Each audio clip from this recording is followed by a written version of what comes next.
So officially a huge welcome, particularly to Edward and Omar this afternoon, but to everybody who's joining us on a Sunday afternoon or a Sunday kind of early evening or a Sunday later evening, depending on where you are on the globe. There might be even some people, I think if you're in America, you may be in the morning. So yeah, we've got everything going on in terms of time, which is just a kind of wonderful creative metaphor of the brilliant poetry that we're going to be hearing this evening or this afternoon.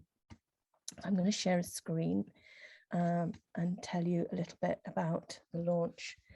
Huge welcome. There is a code launch 22. So when you've heard these brilliant books, you can go along and buy both of them and other books by Edward and Omar that are on the website. And there's quite a few of our other cinnamon poets in the audience this afternoon. So, you know, have a look out for them and have a look out for theirs. I think I've seen Nigel and Frank and John, some fantastic poets on the website there. So everything you put in your basket is 20% off. So you can clean up, get ready for Christmas, Hanukkah, any festival that you want to get ready for, do it all. And people will think you've spent more on them than you really have. So other than that, just thank you for being here and for giving your time this afternoon. It really means a lot to small press poets to actually know their poetry is reaching people. It's really, really important. You know, people spend hours and more deeply their emotions and their intellect on putting together these extraordinary collections. And it's lovely when there is an audience that meets around that and says, yeah, that's what I wanted to hear. So I'm going to introduce Omar first. Omar is an extraordinarily widely published poet and critic. I won't read the list of magazines, which are much, much longer than the few that I've mentioned there. He's also written several poetry collections, I think all but one with Cinnamon, including But It Was an Important Failure and To the Middle of Love, which were the two most recent before this one. He also published a debut fiction novella with us, Via Negativa, which is a parable of exile, and he's got a short story collection, Why Nots, which is forthcoming with Cinnamon. He's also got another novel, a verse novel coming out this year, The Cedar Never Dies, so look out for that too. He publishes widely, not only in poetry and prose, but in critical essays. He has a PhD in literature from King's College, and he's currently the assistant professor in English at the American University in Dubai. Morning Lit is each time we have a collection from Omar, the bar rises, which is pretty extraordinary considering, you know, how talented they were right from the beginning. But I think for me, Morning Lit is the absolute culmination of what we've seen so far. It's witty, it's luminous, it's tender. It has that way of exploring this absolute vulnerability of this relationship between a father and a daughter, and also the more wide familial relationships. It's full of wonder. It's extraordinary in that often when people say they're going to write about their children or about close family relationships, my heart slightly sinks, because usually what happens is a lot of sentimentality and a lot of kind of not being able to be the creative observer. Omar suffers from that, not one bit. The kind of philosophy of fatherhood in this is absolutely astonishing. And because of that, it's actually all the more emotionally affecting and sometimes heartbreaking. It's yearning, it's vulnerable, there's self-examination, there's all the fear that goes with our closest relationships.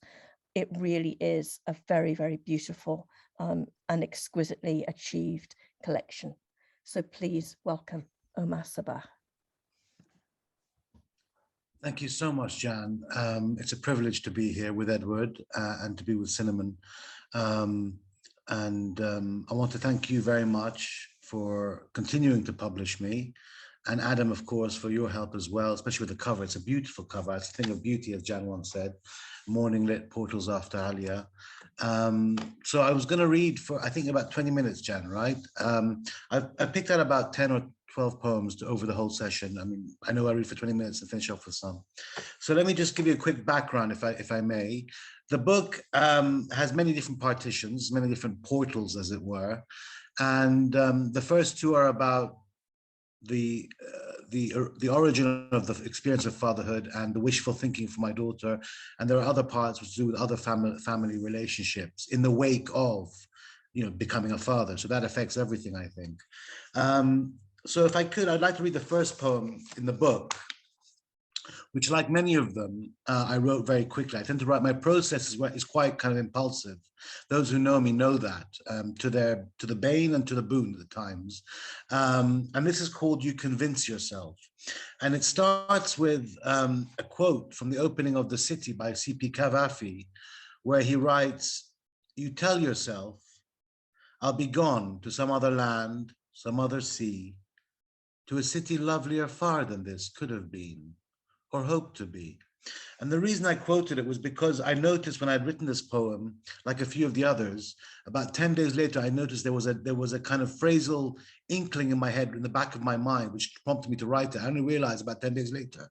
So I kind of put the quote there as a kind of doubling up on how the poem came together. So this is called You Convince Yourself.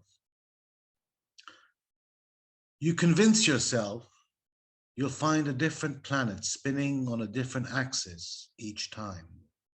So you underplay the kiss given you and the terror that you cannot shield because a world is just that, a matte abyss. The terror that comes brimming like liquor quick to poison, tar, the envy of the stone, bricks that make no home. That terror that you convince yourself will never tally, never find a home. Well, my friend, aren't they the brittle arrows you've always parried? You've always known? That's the first one. That's like an introductory poem. The next one I want to read, if possible, is called On Digging. It's a blatant reference to Seamus Heaney. I wrote this one again quite quickly, and actually quicker, even quicker, in a bar. Came out of me naturally. I think it reads that way as well. And it's for my father. As you may know, the iconic Heaney poem, early Heaney poem, Digging, is about his relationship to his parents, to his father and to his grandfather, and how he's going to kind of continue through discontinuity. And this makes a reference at one point to that poem, but also it has a line I'm very proud of, and it might seem very simplistic, but I want to just mention it because, poets like to kind of see their, at times, what they think is their cleverness recognized. There's a line where I write, I teach his poems nearly every day. And although Heaney is the poet and my father is not a poet, I meant my father there. So, and my father's still alive, just as background to this poem. It's a sonnet on digging. He passed many years ago now, parked and glossed. I teach his poems nearly every day. I trust the sparks of all his embers still glow, glimmer. I have to. And through the eddies, the heartening ebb and flow of the rug and weave of all this time, textures pass in the company of the angles of the angel dark. I have realized a truth filled with the violin's mark. The unlucky one, sublime perhaps, a thorough one that lasts. The years since have lifted the curse, and I feel better speaking to you now. The rasp of all the digging done, now as then as now, comes up 20 years away, and the effect, filmic as it ever was.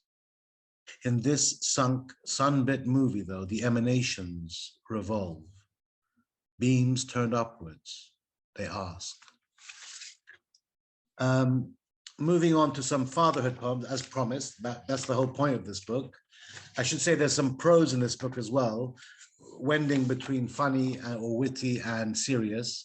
And also much of the book rhymes. And that was partly because I was in that zone the last 2 years, but also because I think it suits a book about a child to have most things rhyming, or at least trying to rhyme. Anyway, fatherhood. It happens into life, of course, but very slowly. The same tongue that, pacing, lodges words into the grooves they were made for. The very same, seams itself in the lipless kiss you find. You name your being with, now a father, now an awning shading smiling flowers by the sea. And all the worst and all the thickest losses that may have robbed your sum of time here are gluts now glutted, now stoppered, stopped. It was a lottery you won the whole year round, the one day she birthed. And with a lightness of touch that proved your pen a maker of naught but ori, off, gauche, and clanging sounds. Fatherhood is like a tree, cut, then found again the same in the self-same forest. Green is aghast with white, as they mix in this the freshest sap of things. And I think I'll take a twig with me too, for truth, a souvenir. And I think this girl, my girl, is now my only final fear. Moving on, another Alia poem. This is a sonnet again, Waiting for Alia. It was originally inspired both literally and more symbolically. Firstly, at this time I used to wake up first at times and wait for my daughter to wake up. If I was the one who was awake, I would kind of greet her to the day. But secondly, I play on the idea of waiting for Godot, but inverted obviously to a much more hopeful ending than the Beckett conceit. So Waiting for Alia. She awakes soon, I've trust.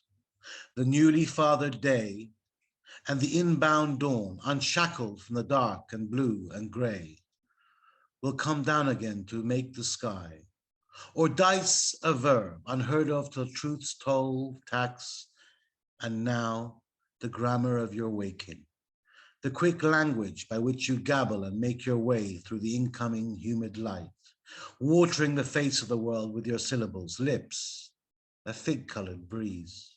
All of this, these, are as nothing compared to what I now believe, that you are in fact the richest lore a man has faith in, more than the wisdom in the cut and quiet of all the edges, the foregone dogmas the world knows.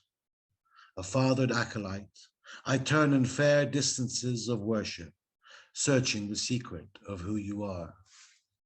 Right, moving on to the second section in the book, which is titled Wishful Thinking. I wanted to read one called The Sacrifice, if I may. I should say I was lucky enough to have much of this collection published in journals before they ended up in this book. And this is one of them, and I was quite happy with it from the beginning. And it's called The Sacrifice. And of course, like many of the poems, it's dedicated to my daughter.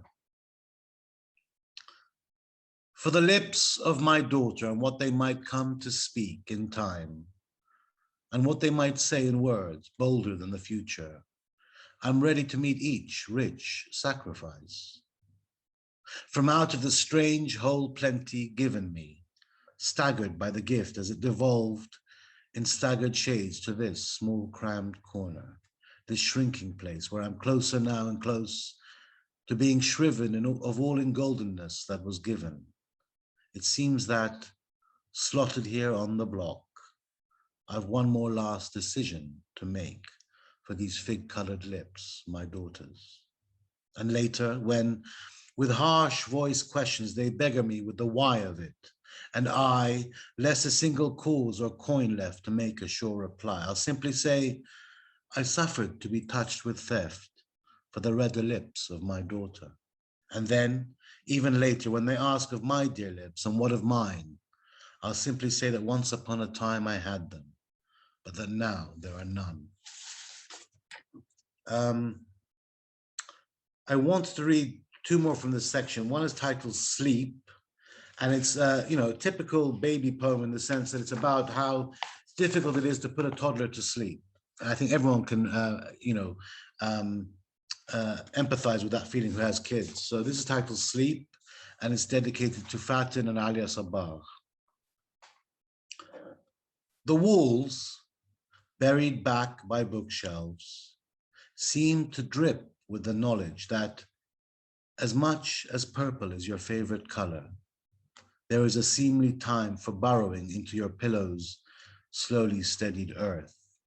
And yet, each night you are a waylaid warrior mirrored by the mind's grip now of a day's long worth. the sun steps of the daily pledge you make to fight sleep with a clamoring song that spills in small grandeurs of rising wealth, the sheer wake and measure of you.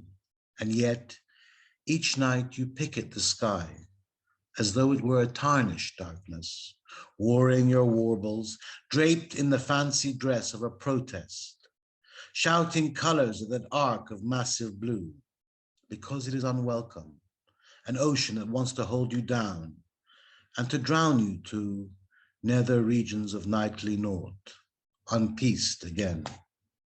And so we dare not press the plea of timeliness, seemliness, the due and proper cue to unstrap the wings that may have guided you through the day, a wide, unvanquished traveler, because even here in the seam of sleep, you may need them once more to see.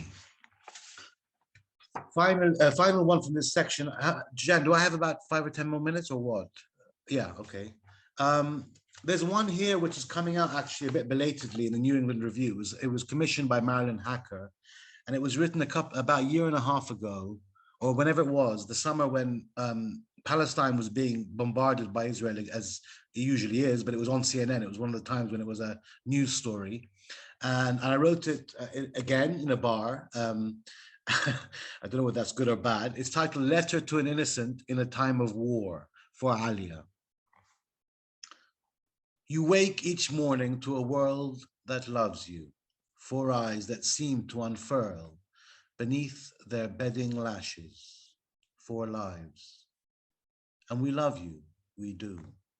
And our love behaves, if you like, in a way that no science, that no gauge in a measuring gambit can ever pin or know. And while the world we live in is filled with just such innocence, other eyes and other lives spread upon the lock, love is. Still, there's a gasp we feel, a shock to the way we try and try again, against all the sour logic of the brittle clock, to love you. Men and women, just like us, rise into being just like this, like lives due to the risen truth of one like you, a straight line whose signs a rune, spelled past all the myths of our claimed decisions. We're mad for you, you might say, and from our straitjackets we'll babble of your innocence with crazed lit tongues. Meanwhile, my love, the world's aflame, as the world forgets once again to douse what has always burned here, blood red ringed by more. But you are Jerusalem for us, less the sadness, the millennia of sins. Right, I'll read a couple more from the last section, I think, and I'll leave 1 or 2 for the end. This is a sad poem, Broken Thought. And it's like some of the ending poems about a bit more of a kind of difficult time when I wrote it. And it's got another epigraph from R.S. Thomas, one of my favorite poets. I love R.S. Thomas. I think he's a wonderful, wonderful poet. And it's from one of his love poems called All Right. It's a poem I often teach, in fact. And it starts like this: I look, you look away. That's the quote at the top, Broken Thought. This is another sonnet. And like many of the poems, for me, poetry is not meant to be overly dense or complex. It's just that I find that poetry, when you have some sort of discipline or kind of dynamic law that you create as you write the verse, it amplifies everything that you've written word for word. So this works as a sonnet, I hope. It has 2 stanzas of 6 lines each and finishes with a couplet. So, Broken Thought. I see the wind's manner, its elegant reach through leaves, rustling them in their seat of pleasant air. You see the same wonderful movement, the eloquence of air, but hurried scent, like an invisible scourge.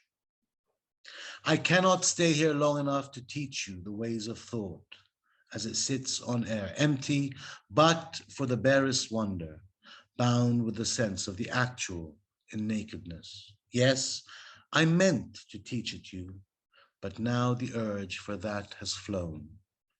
A broken home's a place for nothing to be thought, nothing to be known. Shall I read one more, Jan, or is that it? What do you think? One more? Okay. I'll read, I'm leaving one for the ending, which is the final poem in the book. I thought I'd read, what? Positive, of course. This one is titled More. And this is a slightly ironic poem. It's another sonnet written for my wife. And it's kind of ambivalent. So it represents realistically, you know, a relationship.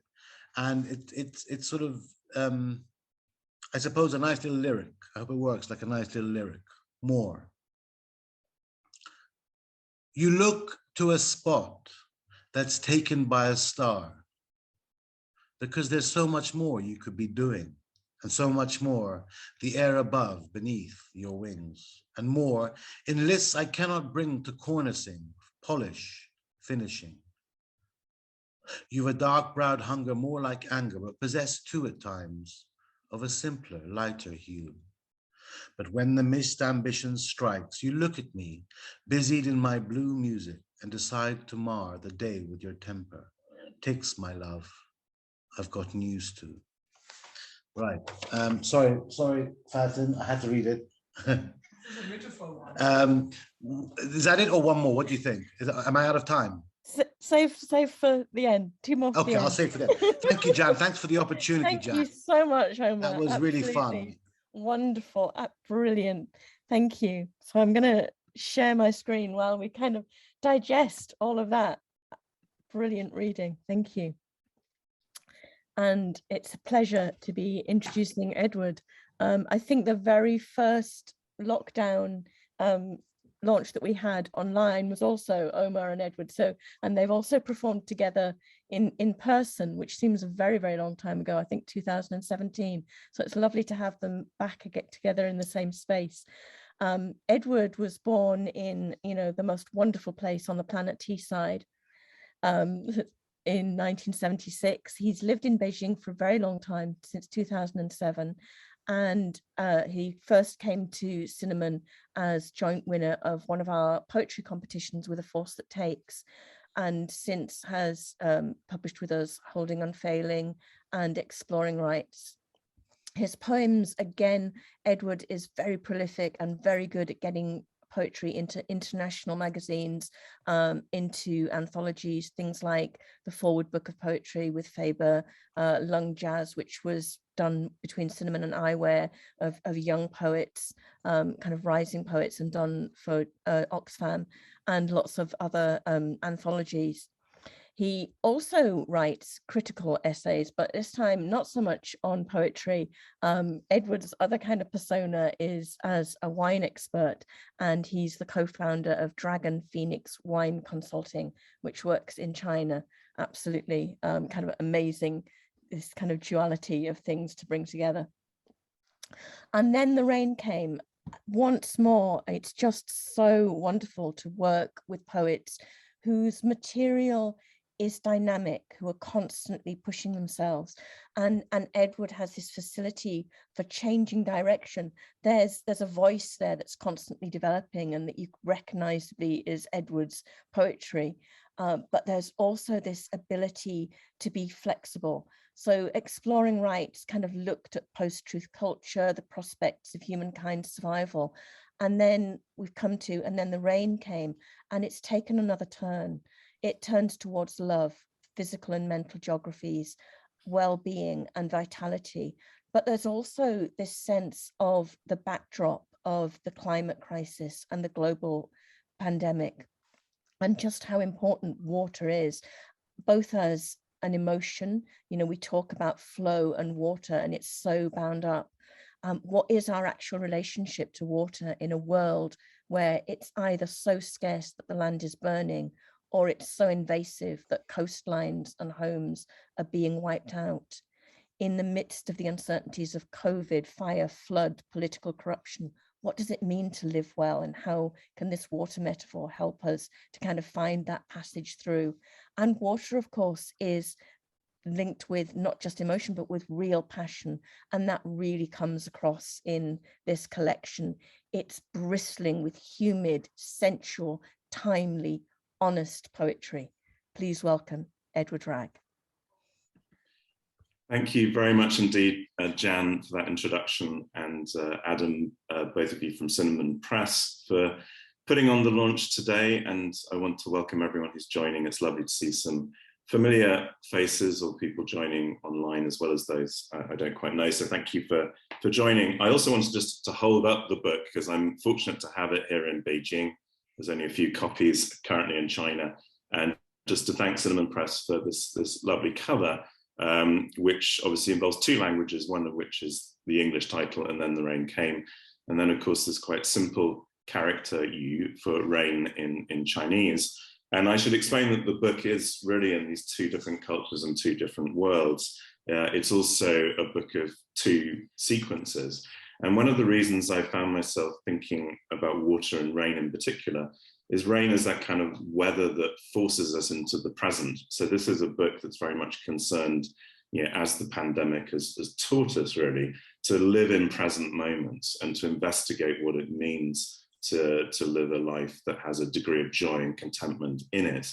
And so in the beginning of the book, there's a number of initial quotations. I'll only refer to one of them, but there are also a series of definitions of the word present, either as a noun, obviously as a kind of gift, but also as a tense. A number of the poems in the book are written in the present tense. And also what it means to be present, to be alive and aware. So one of the quotations that introduces the book is from Shakespeare's King Lear. And I must say, I'd come up with my title, And Then the Rain Came, before I actually thought again about how Lear loses his sanity, loses his grip on reality in the famous storm scene of that play. And then when I did a textual search of Lear, I came across words very similar to my title. So I will just read something that King Lear says at that point in the play. And this is as follows: "When the rain came to wet me once, and the wind to make me chatter, when the thunder would not peace at my bidding, there I found them, there I smelt them out." And Lear is beginning to feel distinctly paranoid, but I will tell you honestly, I thought of "And Then the Rain Came" before I got to Lear's "When the Rain Came," and that was just quite a nice link. Later on, I plan to read one particular poem which focuses on the figure of Lear. So the book, as I mentioned, is in two sections, the first of which is the same as the title, "And Then the Rain Came." I'm actually going to read the title poem, which obviously has the same title as the book. So this is called "And Then the Rain Came." Just one final thing. These are not sonnets, but they're extended 15-line kind of poems that resemble sonnets. And it was a way of working in the first part of the book that is then broken up formally in the second section, as I'll explain. So this is called "And Then the Rain Came." Frost thawed to dew in the sparkling garden. It was late winter, acknowledging spring. Birds returned to song. And then the rain came. Great Atlantic gusts battering shrubbery and the compliant trees. There was then a temptation to conceive a mind in spring, a mind weathering that weather there and then. There is a temptation. No sooner thought than metaphor drenched that garden. I have lived in the various elements of this earth, but not the quick. Mine, no mind admitting water, its shaping spirit and replenishing gifts. So the metaphor dried. The withered snowdrops and precocious daffodils blew in that light. Dew evaporated to a new day, which flowed. Those of you who are Coleridge lovers will have heard shaping spirit in there. The next poem I would like to read is called "Nothing to be Done," and Omar's already mentioned Beckett, of course, in Waiting for Godot. Nothing to be done is the kind of continual phrase that they use when nothing is happening. And this poem is set partly in County Durham in England, where I was under lockdown for quite a long time, about 7 months, and refers to someone in Shanghai. So it's called "Nothing to be Done." It's a love poem. What are we to do about yearning, desire, which are not the same? Yearning after desire. Rain spreads across the window pane. How many hours have I lost to this? Another's desire. She feels for me in the Shanghai night as I observe this Durham afternoon, feeling her. Nothing to be done, which is not the same as doing nothing or saying, we can do nothing, my love. We can. Rain percussive on tiles and paint. Yearning is that desire which can never be answered. Do not answer, love. Nothing to be done. Love persistently quiet. How the light rain of my desire falls all night. The next poem in the sequence is called No Will-o'-the-Wisp. And partly because I don't live in a culture where English is spoken, I actually forget what certain things mean. And I remember looking at an unusual light across the lawn late at night in my parents' home in County Durham and thought about Will-o'-the-Wisp and what it means. So this poem is partly about naming. And I forget who it was who said that there are no nouns in the universe. I think it's one of the Huxleys, but this poem is sort of about nomination, but also allowing things to simply exist without naming them. The other thing I should mention briefly is there is a reference here to Shakespeare's Hamlet. We're having a kind of Shakespeare bumper sale tonight, which is from the point in which Hamlet is teasing the courtier Polonius, pretending to look at the shapes of clouds, which is what this poem is about. And Hamlet, of course, changes what he thinks as to what the clouds look like and is testing whether Polonius will agree with him. So he says, oh, that cloud looks like a weasel or like a camel. And Polonius agrees. And at one point he says, it's like a whale. So Polonius says, very like a whale. And of course, it just confirms to Hamlet that he knows Polonius will just try to indulge him, let's say. So this is about naming, and that's the allusion I just needed to explain. No will-o'-the-wisp. Cirrostratus dabbing the blue sky above ample-bellied altocumulus, like the peachy flesh of enlightenment divines, or the sturdiest tongue women shadowing the earth on saddleback, each looking up, or are they, at the wispiest lines of natural elevation. I must get out, gloved and masked. The light on the lawn last night, inexplicable.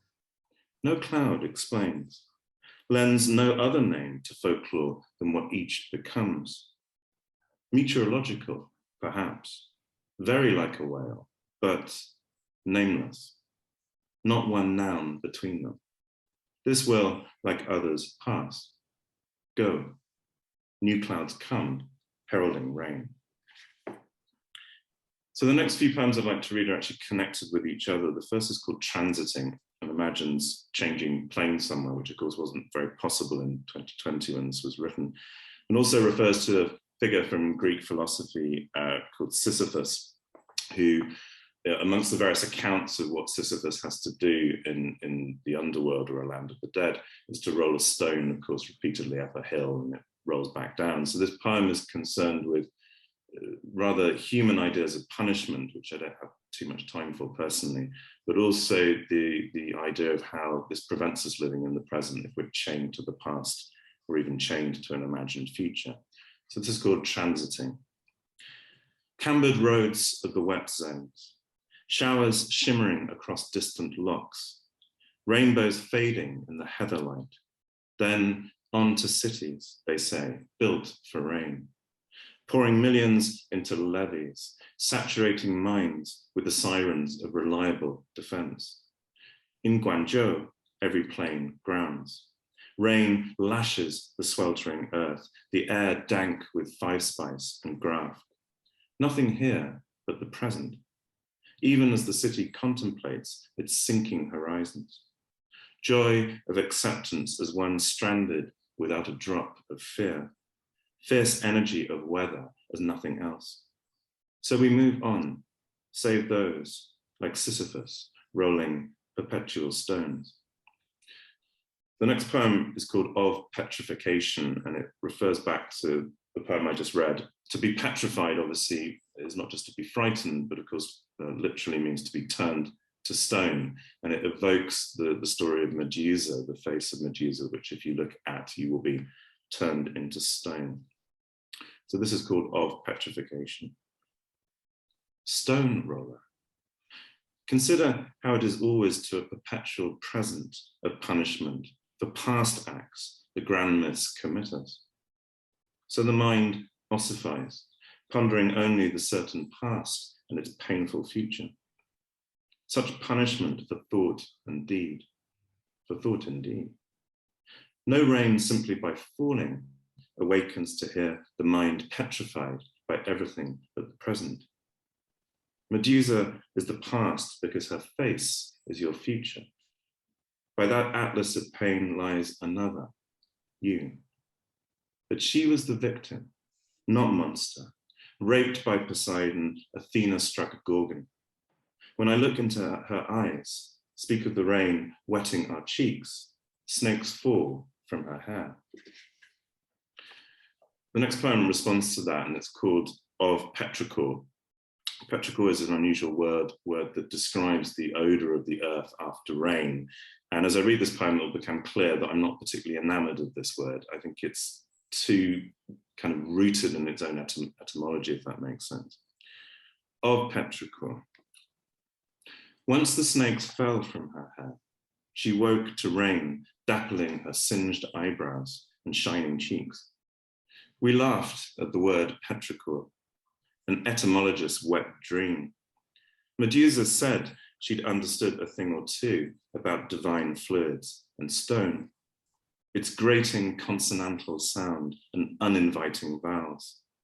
Only that terminal awe conjuring afterthoughts of the rising odor of wet earth after rain.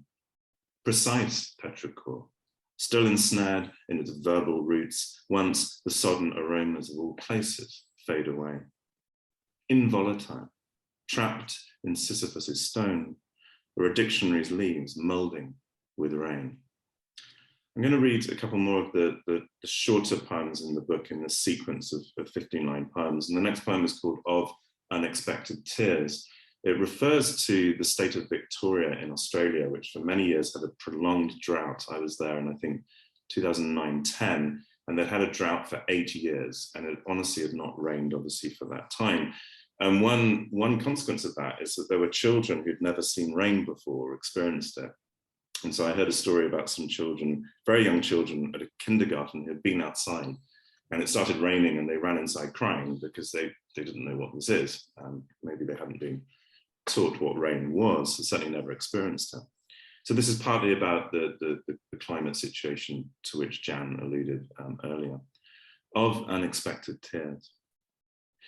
Every year, the bush burned. Gum trees carbonized to treacle resin. Dams dried, pools plastered with leaves. Saline striations flowered the cracked earth as hoses frayed. Children of a dry country learn the husky language of dust and haze. Every sunset at the horizon, beige.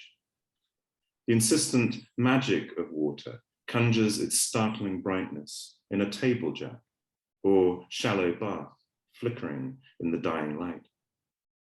At the Victorian kindergarten, playtime fell to tears and sudden darts inside. Not a drop of rain in 8 years. They cried in the floodgate of signifier and signified. The teacher's eyes wet with excitation.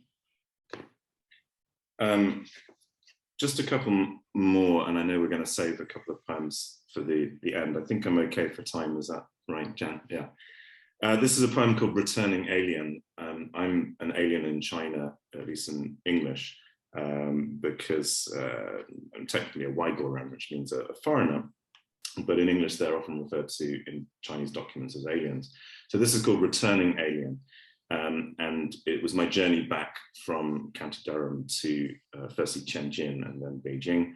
And it also imagines a trip I made not long after returning to China to the province of Ningxia and to a city called Yinchuan, which is close to some of the vineyard area in the Helan Mountains.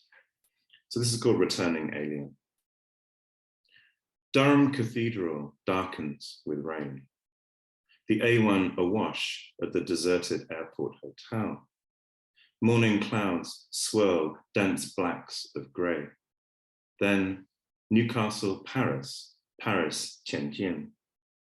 The tarmac arid, our suitcases evaporating disinfectant spray. Hazmat suits interview, test, and convey all subjects to quarantine. It is a relief to be seen in Chinese eyes again. No stranger to anyone than any returning alien. Weeks from now, I will touch the ground in the Yinchuan dust and take your hand. Dense Cabernet and cumin-scented lamb. Faces flayed with wind and the Ningxia dirt gritting our teeth as we tried to kiss. How humid the hearts in these desert hills.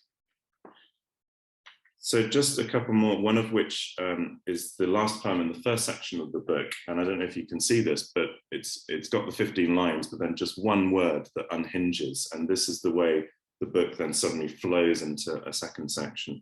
And this poem is called No Time Like the Present. It's a slight nod to Eliot's four quartets. And also Seamus Heaney, who Omar was talking about earlier, particularly Heaney's wonderful poem, Oysters. And at the end of that poem, which is in his volume Fieldwork, he refers to the desire to be quickened into verb, pure verb.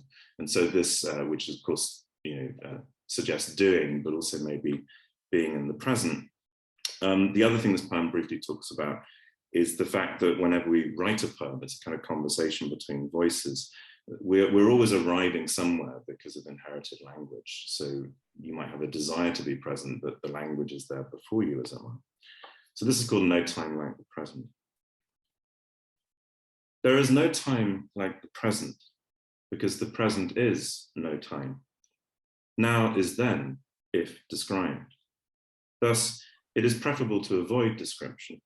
Really? Best avoided. But the poem is here. After the fact, no, here. We are here. Yes, I see that now. And while here, always describes the scene a little before we arrived, in the topography of inherited sounds. Not fact exactly, but the pre-sent present. As an old voice still quickens to verb, pure verb, shucking oysters, salivating brine, anticipating mouths of cool, saline wine, happening on participles. And it was important to me that that word happening is a present participle. Just to close this section, I'm going to read a very quick poem from the second section of the book, which is called Present, Future, Perfect. And that title is partly a little joke about how we maybe idealize futures, but of course refers to the tense, the present, future, perfect. And the poem I will read, it is quite quick, has the figure of James Joyce, who, although a figure of the past, is here written into a present language, which relates to Anna Livia Plurabelle, a character in Joyce's fiendishly difficult book, Finnegan's Wake. Joyce's Ulysses ends with the word yes, as does this poem. And it's very much about Anna Livia Plurabelle as a character and about water, because she's a river. The other reference I just need to briefly explain is to Joyce's patron, who is a lady called Harriet Shaw Weaver. And she was quite disappointed with Finnegan's Wake. It wasn't what she was expecting her wonderful author to write. So this is called Anna Livia.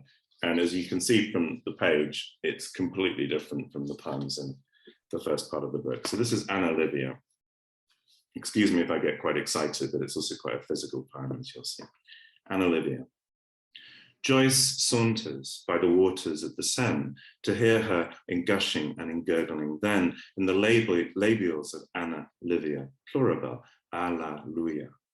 He smiles when his cane taps the cobbles, iridescent as flickering fish scales, lit with sunsetting oils of watercolored rain, and hums to his lips in lilting tenor the light of her lost Liffey, alluvial Anna, Olivia alla pluribus, this bow and bell, letting on at last because she says and doesn't mind saying it, how every telling is a tailing, though the telling is present and presents the spindly oddity of a man, murmuring of island sober and island stiff, and Paris in the half-light, now in the forgotten chasselas of his repairing gait, muttering some prayer of thanks. Oh, mama, shawl weaver, patroness of his, her, their verbal excess, by Penelope's needle and thread, unraveling to begin again once more. And now how Anna flows and is flowing, and flowing is his Anna, lifting her banks all spread as she comes, for she is coming, yes, her waters in gushing and washing all over him, forever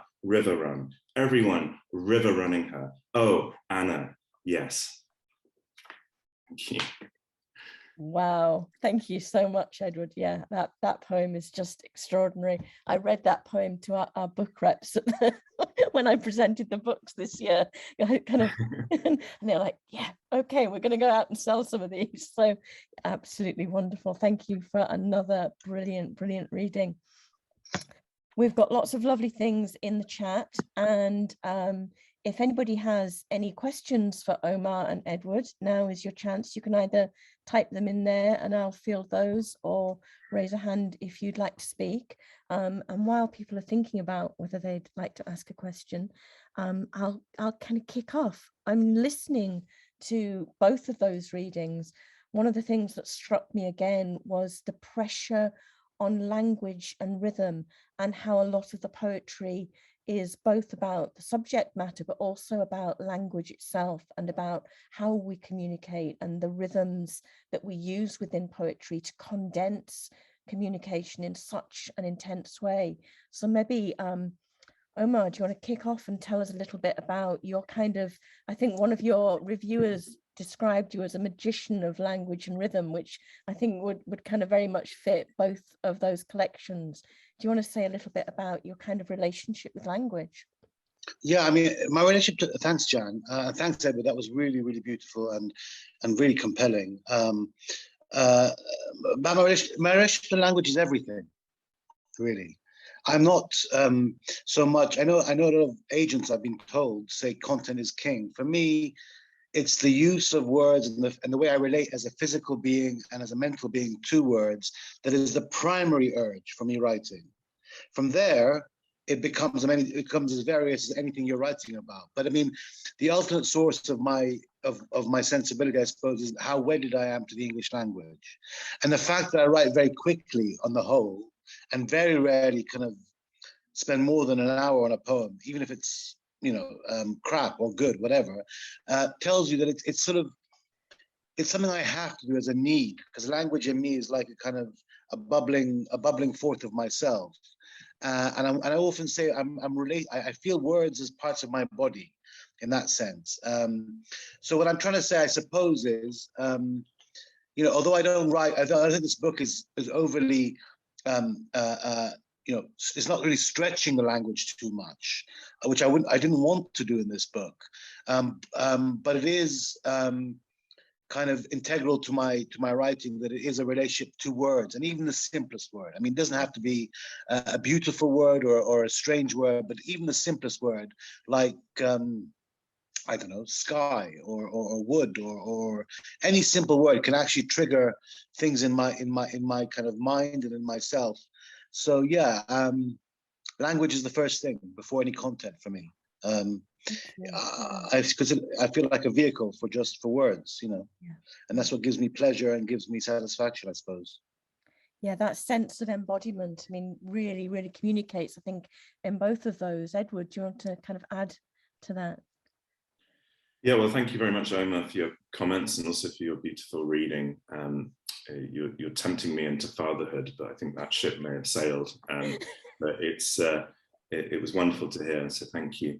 For me, have I become quite self-conscious about English as a result of not living in an English-speaking culture anymore? I mean, Omar will have a different take on this because he moves between different languages and cultures in a different way. For me, I find myself sort of thinking a lot more about what English words mean, which might sound strange for an Englishman to say, an English person to say. But because I taught, I mean, I was in academia many years myself. I taught at Tsinghua University for 10 years. And at that stage, I didn't have much Chinese at all. So my way of communicating with people around me in China, where I've lived for the last 15 years, has largely been through English. I mean, now I teach a bit in Chinese, but with very specific vocabulary for wine. So I think living in a culture where I moved to China when I was 30 and found myself obviously to be illiterate, in a deeply rich culture when it comes to language and history and poetry.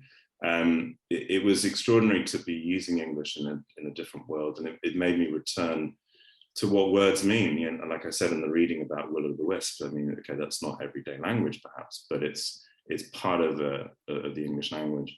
And so, but in terms of writing, I don't know if I have a physical relationship with language, but I suppose the reason I wrote this book was after exploring rights, which, as Jan mentioned, is a book very much concerned with post-truth culture and uses quite a lot of found material. And there's a poem by Donald Trump, which is just unreadably horrible. But you know, I found myself experimenting quite a lot at that particular time. And then in this book, I wanted to return to I suppose it's a question of what counts for authenticity. And we know when someone is speaking authentically, but what does it mean to write authentically? And I think what I particularly value in Omar's work, I think what I find most strong in some of Omar's poems is when you have a sense of an authentic voice talking to you. And there's quite an art to actually putting that on a page and still sounding authentic. In other words, you don't need the poet there to read it to make it have its own authenticity. So when I think of the poets that have influenced me more in recent years, after the likes of Heaney and some of the poets we talked about, R.S. Thomas, of course, you know, as Omar mentioned, is extraordinary. But when I think of poets like George Oppen and Jack Gilbert, these are just some of the poets who I really have a strong sense, particularly in Gilbert, of trying to find a voice that adheres to reality, that is approachable, that's accessible to anyone who can read the language. So those are my thoughts for now. Yeah, I think, yeah, that mix of the kind of the visceral and the embodying and the approachability. Yeah, Jack Gilbert really, really nails that. An extraordinary. I read a poem by him recently. I can't remember which it was, and literally just kind of tears. You know, I mean, he does, and it was just very simple, incredibly simple. So yeah, we've got lots and lots of amazing comments rather than questions here. Obviously, a very, very happy audience.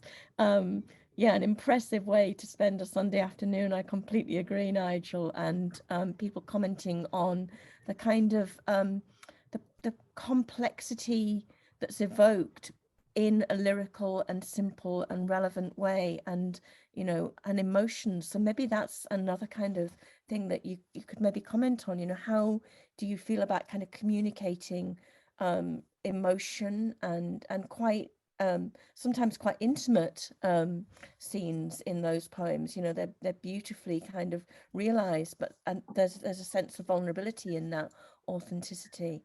Would you like to tell us a bit about that, Edward?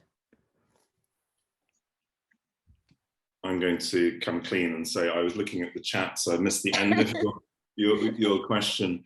Here we are talking about authentic voices, and I had to honestly say, could you just briefly repeat? Absolutely. No, I was saying that I think like a sense of authenticity also comes over in pieces that are quite intimate and that are quite self-revealing, and there's a certain vulnerability there. So how do you kind of manage that in terms of the poetry that you're writing? So I think it comes back to what we were saying really about, it's what Jack Spicer used to call the poem beyond you, which is the poem that's not about you. And Omar already spoke, I think, about the degree to which poems can be personal, and often are, but of course they're not solely relevant to the person who wrote the poem. They have to have an additional accessibility. And that can take on many forms. It doesn't necessarily have to be within a lyric that you achieve a kind of authentic speaking voice. I think poems have different ways of being authentic that don't always rely on voice. It's quite clear in the poems that Omar and I have read tonight that we are relatively lyrical poets, if you don't mind me putting it that way, Omar, in which, you know, the speaking sonorous voice that strikes a chord and rings true and doesn't just sound like cliches, is what we're looking for. And so so what I've found in my more recent work is I might end up writing poems that sound extremely different, but take on, you know, like the Joyce poem, for example, that's so different from the rest of the beginning of And Then the Rain Came.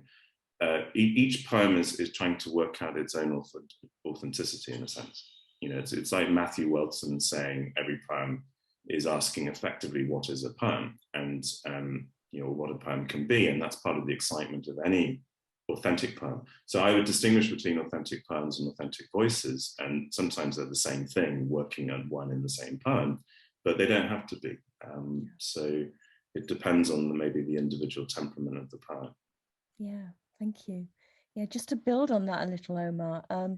I mean, with your poetry, because again, it's a very up close and intimate relationship, and then the fallout into other very close relationships from this birth, and yet there is also in the poetry a sense of universalism, a sense of, you know, as Edward said, you know, like, you know, that it almost tempted him into fatherhood. That it's like that actually even somebody who's not got that experience suddenly has that empathy with that experience and realizes, you know, this vulnerability is a shared one. So can you tell us a little bit about how you achieve that? Well, I mean, I think for me as a writer, thanks, Edward, by the way, for the note of authenticity. That's what I was going for. And it was actually, to say I'm going for it is actually a contradiction. It was just, that was me as I wrote this book. So thank you for recognizing that. I do hope it does come across as sincere and authentic work. And for me, I mean, it's tonality. I imagine when I'm writing a poem, I'm kind of thinking of it orally in my ear, in my inner ear. And that can add to the content in terms of its being authentic or sincere. Obviously, I have no problem myself as a person, as one person. I have no problem bearing all. I've never had a problem with vulnerability or expressing the stuff that might seem troublesome for others. I don't know why that is. There could be a lot of different reasons. I don't want to go into that. But I find, as a person, one person, I find it quite easy to be soulful. And I've been told by a few people who've read my book that that's what they think of the book, that it's quite soulful. And so I suppose being soulful, if it is indeed, I don't want to claim it for that, but is quite natural to me. And it comes via music and via sentiment. But you see, I'm not, in this book at least, very concrete. As you said, I've been quite, I mean, I have a lyrical voice, an eye, as Edward said, that is, you know, that spans across the book. And I tend to use metonyms more than metaphors or similes. I use similes and metaphors and metonyms, but I like bold writing, or at least that's the zone I've been in of late. So partly from the music and partly from the kind of language that you use is how you affect the reader. And I think what I like to think is that my inner ear is attuned to how it will come across on the other side of the text. The last thing I wanted to say quickly about this, oh no, I forgot what I was going to say. Sorry, I had something in my head, but it's just gone. No, I'll come back to it if I remember. Sorry. That's okay, that's fine. We've actually, while you're thinking, we've got a wonderful question in the chat from Mark, who is not Pat. So to what extent does the sense of geographic place and the society that you're in infuse itself into the individual poems? So for you, Omar, you know, kind of from Lebanon, living in Dubai, living part-time in London, so you've got those kind of different geographies going on, and again with Edward, you know, this kind of between China and County Durham. So to what extent, Omar, does geography have infused itself into the work? Very much unlike Edward's brilliant work, which is rooted at times, as far as I gather from the reading today, in different spatial experiences. I would, at least in this book, maybe in all my books, I don't know. And whether this is a good thing or a bad thing, I also don't know. But I would consider myself a kind of dandy. And I think a dandy revels in language in a way which is not restricted to one place or time. And I think, I don't want to, I'm not, by dandy, I mean kind of an aesthetic I have. And I tend to be quite, you know, I know as a person, I'm very wedded to my writing, and I'm very narcissistic. I enjoy the sense of strength or power it gives me to write and affect people. Whether that's a good admission to make or not, I don't know.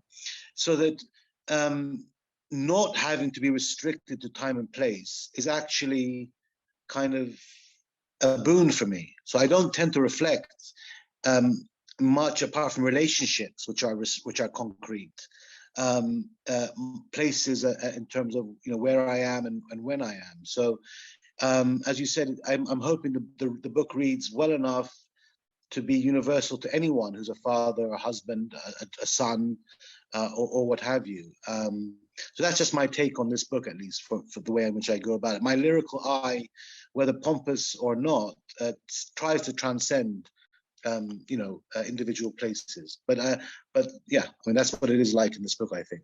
Thank you, thank you. Edward, it probably is quite different for you in terms of place.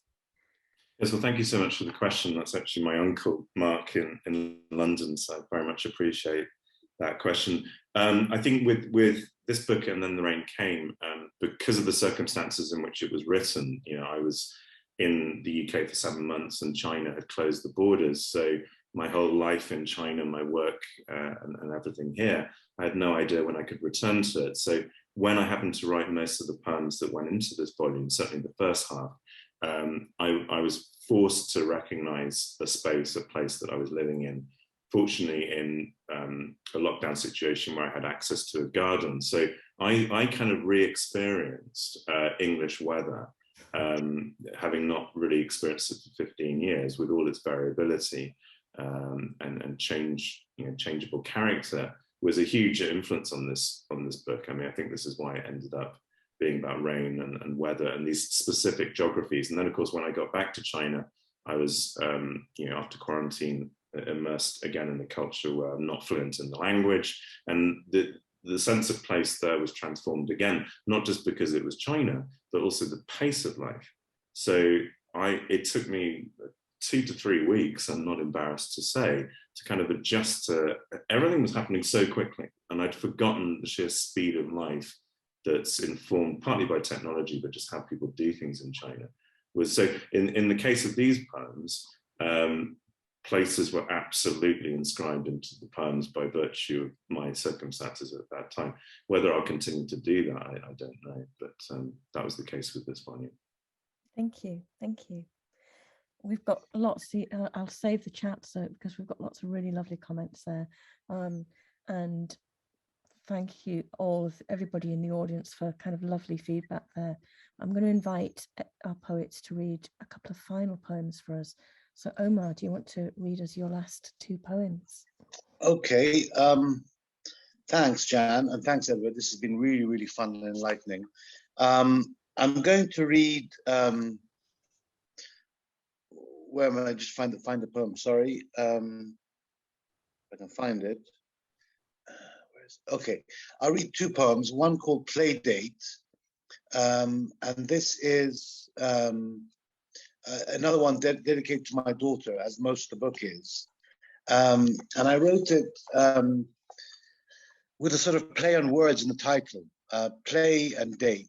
And I wanted to just read it. It's 4 stanzas of 5 lines each. It's titled Playdate for Alia. When you share your space and toys and learn to hold your hand, quiet and free, in one single soulful effort, from bad or worser habits, the ticks of childish envy, dotting thereby in comfort your dotty little eye.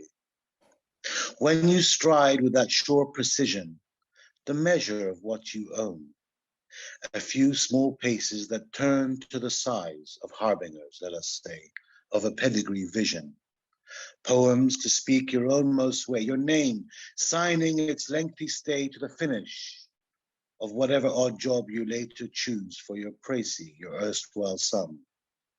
Recall at the last this space, a hope I share with a seeing poem of simple, easy care.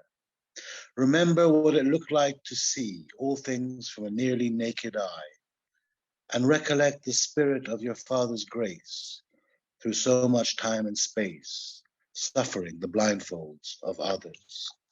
Last poem, if I may, Jan. It's the last poem in the book. It was written after I got a call from my old alma mater, Exeter College at Oxford. They wanted to catch up, and they asked me for a poem, so I wrote this poem. It finishes the book. It's called 20 Years in the Making. And it's a bit of a book about cup half full, cup half empty. And I opt for the cup being half full at the end, which I think is a nice way to end the book, despite all the perhaps searing pain at times that might be represented in the book. And it's 4 stanzas of 8 lines each. And like most of the book, of course, it has rhyme or half rhyme playing across the poem. So 20 years in the making, the end of the book. If I look back through the tunnel of 20 years, I see this boy, graceful and more, fueled by a weird desire to be graceful. And yet, I can count the fears possessing him, a string on an abacus whose beads addle and grin, like the simplest numbers, far less than what he might have wished for, and more like the way that wish was pressed, all unrest, with the sense of a muffled, of a broken need. And here he is again, a whittled number now held in sight of a whittled eye. And below the surface of 20 years, the far deeper show, a sort of beast disclosed, revealed by a human sound. It's so darned long ago, and long ago when love was a round corner he grappled with, the long if young men greet in so many different ways.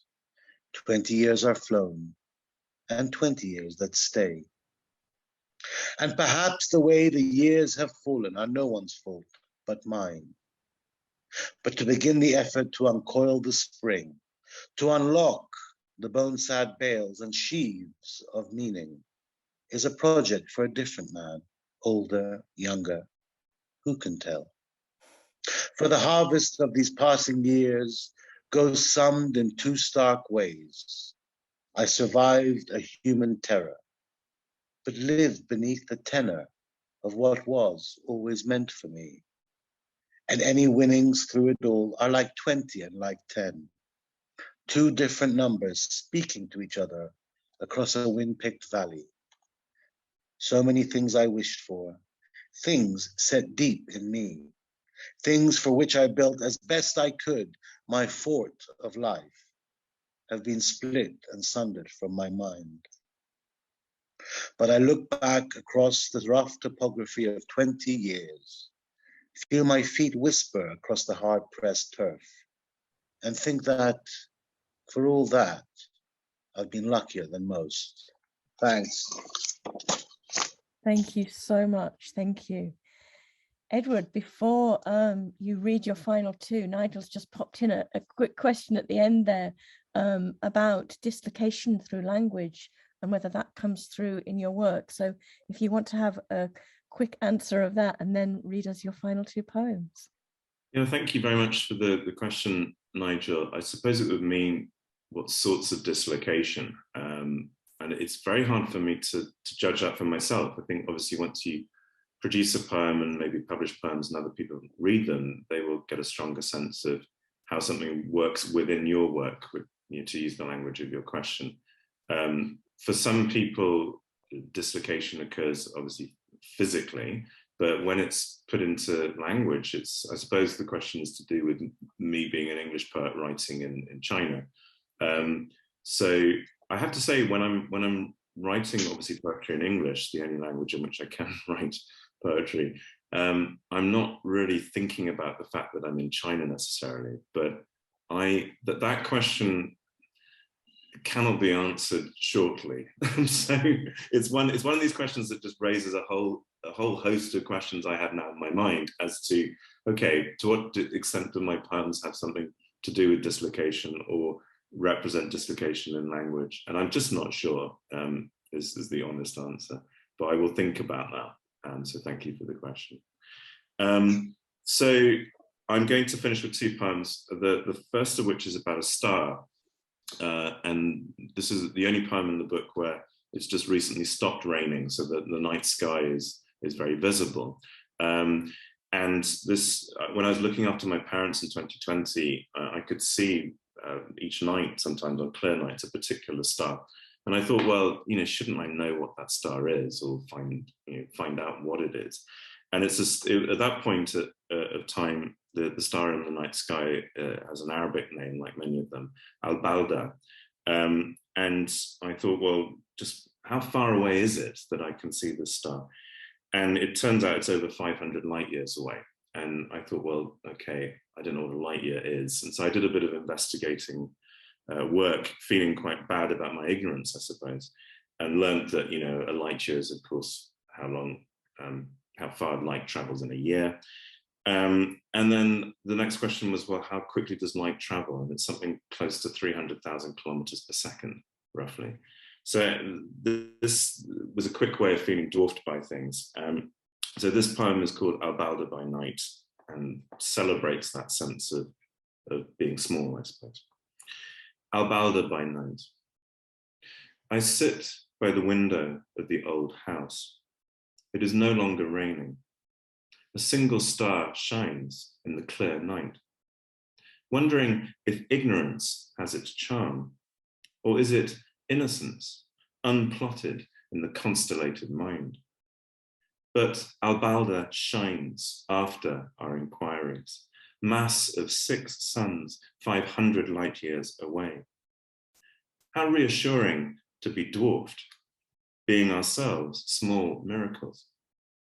Stargazers cast their eyes on this sight in search of Pluto.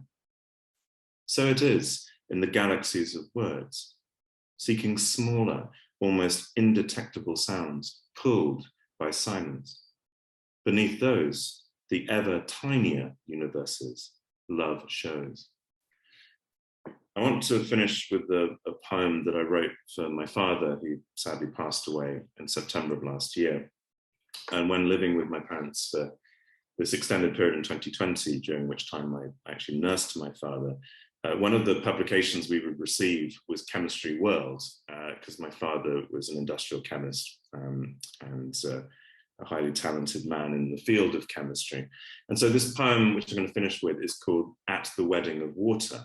And it's based on a very specific article in Chemistry World that appeared in April of 2020. If you want to know the article, it's by an author called Rachel Brazil, and it's called The Weirdness of Water. And it's available online, actually, if you just Google that. So parts of this poem quote from the article. And it's called At the Wedding of Water. The Stockholm chemist considers the remarkable properties of water. Chill, and like other liquids, it grows denser and less colder than -4C. Freeze, and its icy capillaries form so cautiously you can watch its fluid motion to -41C. The chemist drinks tea and thinks, is it one liquid or two? Two liquids kissing in their shifting embrace, flaunting so many hydrogen bonds for such a small molecule. Its glassy state, the no man's land where none sees its liquid phase. The chemist wonders, perhaps they are like guests at a wedding, high density sat at tables listening to the band, watching low density fling themselves around. Water, from the Old English vata, soaked in Russians voda, riding on the crest of unda, wave on Latinate wave. Stockholm looks like rain. No chemist truly leaves the laboratory the same. The droplets touching the pavement, so ordered though they rose from rivers and sea. She will take her bath tonight and stare into the water, thinking of the icy blue eyes of the man in the band who caught her glance as she rose from her chair, that covalent evening flowing in his direction. Thank you. Thank you so much. Huge thanks to Edward Ragg and Omar Sabbagh.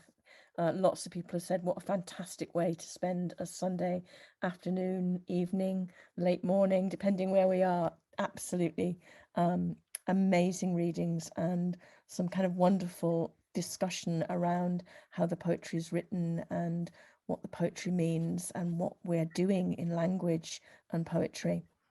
I'm just going to quickly share the screen to end with, and just to remind everybody that when you go and buy these books, which I'm sure you will, having heard them, if you put Launch 22 into your basket, then everything in the basket will be 20% discount. And, you know, do tell other people about these poets. It really, really is important that small press poets get read, and that work of this quality finds an audience and finds people who want to have these discussions and want to be amazed by language and its beauty and its lyricism. So a huge thank you again to all of you for being here. Thank you for giving your time and supporting Omar and Edward, and particular thanks to both of our poets this afternoon. Thank you. Happy Easter and happy Ramadan to everyone, by the way. Just want to say that. Thank you. And thank you, Edward. It was great to read alongside you again. I think your work is wonderful.